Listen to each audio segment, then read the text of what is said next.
नशा को हटाने के लिए होती है, तो दुनिया की कोई ताकत नहीं, जो चाहे वो दारू का ठेका हो या एक ऐसा नशा जो हमारी युवाओं को या हमारी बस्ती माताओं को खोखला करता है। तो मैं दावे के साथ कह सकता हूं, अगर वोटिंग हुई और पूरे गांव ने नशा के खिलाफ वोटिंग की, तो दूसरे दिन ही वो ठेका और नशेड़ी और जो नशा करने की लत लगाते हैं बस्ती माताओं को बर्बाद करते हैं, वो कहीं भी दूर भी आपको दिखाई नहीं देंगे।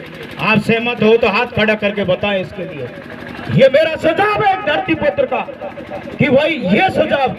दूसरी बात करता हूं कि आजकल मैं देखता रहता हूं बहन बेटियों के रिश्ते टूटते, हम तक आते, पटेलों तक आते। पटेल ये पंच परमेश्वर होते हैं, ये सिर्फ आपको समझा ही सकते हैं, समझने के लिए तो हमें ही पढ़ना पड़ेगा ना। इसलिए मैं ये बात क्यों बता रहा हूँ, हमारे इस समाज में मैंने एक चीज देखी है, और देखी नहीं सबने देखी है, अगर पंच पटेलों ने कोई निर्णय कर दिया, चाहे लड़की गलत है चाहे लड़का गलत है, मगर मेरे ही समाज का दूसरे दिन उसकी सगाई करने चला जाएगा, तो काहे का निर्णय हुआ? मैं आपसे पूछना चाहता हूँ। इस 28 साल की पावन धरा से मैं मेरे पंच पटेल और यहाँ पर पधारे फिरते कबीले के सरदार से पूछना चाहता हूँ, काहे का निर्णय वो बहन बेटी ये लड़का दर दर भटक रहा है, मगर उसे कोई न्याय नहीं मिलता है। एक जाजम ऐसी भी होना चाहिए, अगर कोई निर्णय फाइनल हो गया कि भाई ये भैंसकार है, तो वो भैंसकार ही होना चाहिए, न कि ऐसे नहीं दूसरे दिन सगाई चली जाती है। ये पंच पटेलों की जाजिम का एक तरह से निर्णय नहीं होता।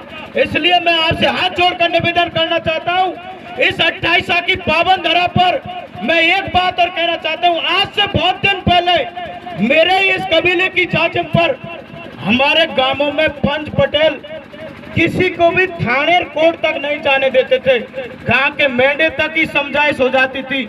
मगर आप चाहे यहाँ करौली थाने में चले जाना, चाहे गंगापुर थाने में चले जाना, चाहे पीलोदा में चला जाना, चाहे वजीरपुर में चले जाना, सबसे ज्यादा मेरे कबीले के केस मिलेंगे। और हमारी बहन बेटियां लगातार कोर्ट कचहरियों में तारीख साधती मिलेंगी।